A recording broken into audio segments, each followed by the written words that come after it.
Assalamualaikum warahmatullahi wabarakatuh. Alhamdulillahirrahmanirrahim. Allahumma sholli ala Muhammad wa ala Muhammad. Bapak Ibu jamaah sholat isya dan tarawih, insyaallah dimuliakan Allah Subhanahu wa taala. Dan henti-hentinya senantiasa kita bersyukur kepada Allah Subhanahu wa taala tentu atas segala rahmat nikmat yang telah diberikan kepada kita semua. Kadang-kadang kita ini melihat nikmat itu yang terkait dengan rezeki, jabatan dan sebagainya, tapi sesungguhnya kesulitan, kesakitan itu juga adalah nikmat dari Allah Subhanahu wa taala. Dan justru terkadang kualitas terbaik kita itu muncul pada saat kita dalam keadaan yang serba tertekan, dalam keadaan kita serba dalam keadaan kesulitan. Bapak Ibu jamaah sholat isya dan tarawih rahmat Allah Subhanahu wa taala, dalam kultum kali ini akan saya mulai dari cerita sahabat Rasulullah SAW yang bernama Sauban. Cerita singkat. Jadi Sauban itu adalah sahabat Rasulullah yang terkenal. Beliau tidak pernah berperang jihad fisabilillah, tetapi beliau terkenal karena ketekunan beliau dalam sholat berjamaah di masjid, itikaf di masjid. Jadi kita itu kalau membayangkan masjid di zaman Rasulullah itu tidak seperti masjid seperti sekarang. Jadi masjid di zaman Rasulullah itu dulu atapnya pelepah kurma, tiangnya tiang kurma, lantainya lantai dari batu. Jadi begitu keadaan masjid zaman dulu. Jadi suatu ketika pada sholat subuh ini, singkat saja ceritanya, Rasulullah itu tidak menemukan Sauban. Lalu karena Sauban ini orang yang sangat rajin ke masjid, ditunggulah oleh Rasulullah sampai beberapa saat, karena waktu sholat subuh itu mepet dan waktu juga akan sudah akan mencapai terbit matahari. Maka Rasulullah pun ketika Sauban Tuhan datang itu ya, maka sholat subuh pun akan dimulai oleh Rasulullah. Sambil Rasulullah itu bertanya, siapa yang mengetahui keadaan si Sauban? Lalu sahabat mengatakan tidak ada yang tahu tentang keadaan si Sauban. Begitu selesai sholat subuh, maka Rasulullah itu menjenguk dengan sahabat ke tempat rumahnya si Sauban untuk melihat keadaan si Sauban. Lalu yang ditemui beliau itu adalah istri beliau, istrinya si Sauban. Ketika bertemu dengan si Sauban, apa kata si istri Sauban? Tadi pagi si Sauban itu telah meninggal dunia.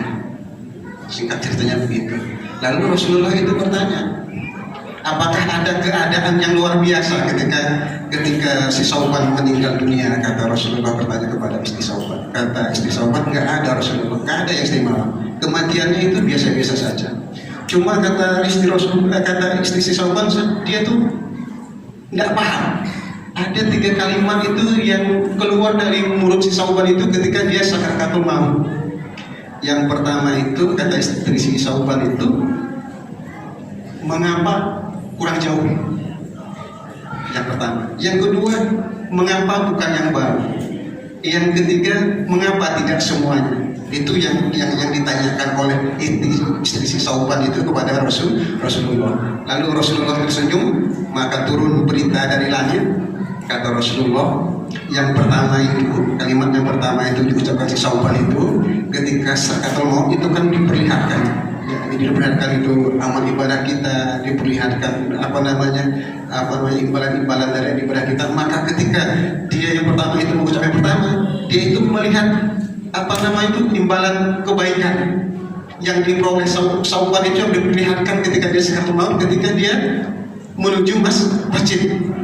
Bayangkan rumah Sauban itu ke masjid itu jaraknya kurang lebih 3 jam perjalanan. Itu kalau menurut riwayat ya. Katanya itu kurang jauh. Kenapa? Karena diperlihatkan begitu banyak kebaikan-kebaikan kepada Sauban ketika dia turun dari rumahnya ke masjid. Kurang jauh perjalanan 3 km. Maka kan kita kalau sholat jamaah di masjidnya Bapak Ibu, satu langkah pertama kita itu diampunkan dosa kita, diangkat 1 derajat kita, itu keutamaan kita sholat jamaah di masjid.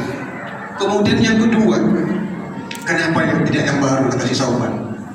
Kata Rasulullah, suatu saat itu si Sauban dulu pernah pergi ke masjid dan itu musim dingin. yang dipakai dua baju. Yang pertama baju di dalam tuh baju yang baru, yang kedua baju yang di luar tuh baju yang lama. Alasannya sederhana juga, masuk akal juga alasan Syawal itu. Kenapa baju yang lamanya dikeluarkan?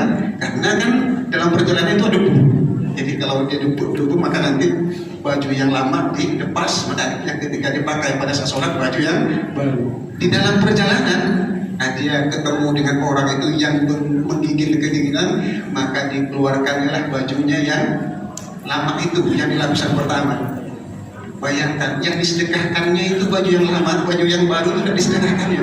Begitu pada saat dia sakaratul maut, diperlihatkan amal balasan dari amal kebajikannya, lihatnya surga luar biasa, maka dia kurang merasa puas. Andai kata kalau yang saya sedekahkan itu baju yang baru, mungkin imbalannya akan lebih dari yang saya sedekahkan baju yang lama. Kemudian yang ketiga, kata Rasulullah dari pertanyaannya ketiga, yang apa kata itu ya? Kenapa tidak semuanya? Ketika si Sauban itu di masjid, dia itu makan roti. Mampir orang yang sedang kelaparan, di hadapan dia minta makanan ke si Sauban itu, maka roti yang dimakan si Sauban itu dibaginya dua. Jadi ketika dia sedang mau diperlihatkan oleh Allah Subhanahu Wa Taala itu balasan atas amalannya ketika dia sedekah roti. Surga dilihatnya luar biasa, maka dia juga merasa tidak puas. Andai kata semuanya yang saya sedekahkan, maka balasannya mungkin akan lebih besar dari apa yang saya lihat saat ini. Jadi sebenarnya kesimpulannya dari cerita ini, apa yang dapat kita simpulkan?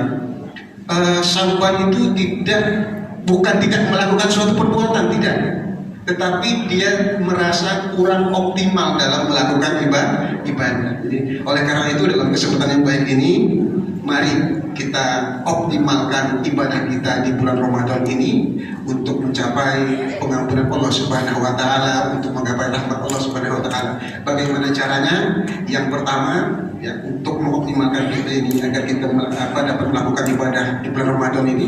Yang pertama adalah kita tentu menata hati kita, menata hati dan pikiran kita. Jadi sesuatu yang kita lakukan, sesuatu yang kita ucapkan itu semuanya bermuara dari hati. Pekerjaan yang berat bisa menjadi ringan, atau sebaliknya pekerjaan yang ringan bisa menjadi berat. Itu juga semuanya tergantung hati. Kita sholat tarawih 20 rakaat terasa ringan, kenapa? Hati kita.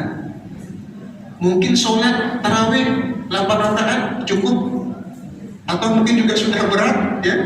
Itu juga tergantung hati kita. Maka yang pertama yang harus kita lakukan menata hati dan pikiran kita. Kemudian yang kedua, untuk mengoptimalkan kita ini agar kita optimal beribadah di bulan puasa, kita harus berniat untuk mendapatkan pahala yang luar biasa, ya, di dalam bulan puasa ini. Kenapa? Karena Allah berjanji, memang sudah Allah janjikan, pahala ibadah di bulan puasa ini akan Allah lipat gandakan, harus kita raih, ya. Sehingga dengan semangatnya seperti itu, maka akan mendorong kita untuk mengoptimalkan ibadah kita di bulan puasa. Dan kita itu harus mengkhawatirkan juga, jangan-jangan bulan puasa ini adalah bulan puasa terakhir untuk kita, ya. Kemudian yang ketiga, apalagi trik yang ketiga itu adalah kita harus senantiasa berteman, bergaul dengan, kalau tidak mau disebut dengan orang-orang soleh, minimal kita berteman atau bergaul dengan orang-orang yang rajin ibadah atau sholat ke masjid atau beribadah, gitu. Kenapa? Karena sesungguhnya perilaku kita itu dipengaruhi oleh berbagai macam faktor, ya. Di antaranya adalah faktor lingkungan, dan faktor lingkungan itu yang paling dominan adalah teman, ya. Jadi makanya kita kan kalau berteman itu, apa itu, kalau kita tidak kuat memang, ya, maka carilah teman-teman yang baik agar kita juga akan terbawa menjadi orang yang baik. Kalau kita berteman dengan orang yang suka belajar, maka nanti kita akan terbawa efeknya, kita pun akan ikut juga membaca buku, kan gitu. Begitu juga sebaliknya, kalau kita misalnya berteman dengan orang yang rajin sholat di masjid, maka mungkin kita ajak ngaku sholat di masjid, dan nanti mungkin akan terbawa efeknya, kita juga akan rajin sholat ke masjid. Kemudian yang keempat, ini harus rajin-rajin mendengarkan ceramah agama. Seperti kita saat ini, ya, mendengarkan ceramah agama, ya, insya Allah Karena kata Rasulullah itu, kita duduk di masjid-masjid taklim ini, insya Allah itu akan lebih utama, lebih afdol daripada kita melaksanakan sholat sunat 1000 rakaat. Bayangkan, 1000 rakaat lebih afdol kita mendengarkan ceramah agama atau belajar ilmu agama. Kemudian yang terakhir, harus kita punya target. Nah, ini penting ini. Jadi untuk mengoptimalkan agar ibadah kita di bulan di bulan puasa ini semakin meningkat, maka kita harus punya target. Apa targetnya? Misalnya saya mau hafal Al-Quran minimal 2 kali selama bulan Ramadan, atau mungkin saya niatkan saya mau sedekah biarpun sedikit-sedikit, yang penting rutin. Itu namanya sudah niatkan. Sudah saya sampaikan kemarin, niat itu ruh ibadah, tapi sering kita lupakan. Dan amal ibadah yang paling sederhana itu adalah niat. Kenapa? Karena kalau kita niat saja itu sudah mendapat satu kebaikan. Kita laksanakan, tambah lagi kita akan mendapatkan 2 kebaikan. Maka rajin-rajinlah kita berniat. Jadi demikian Bapak Ibu yang dapat saya sampaikan. Terima kasih atas perhatiannya. Wassalamualaikum warahmatullahi wabarakatuh.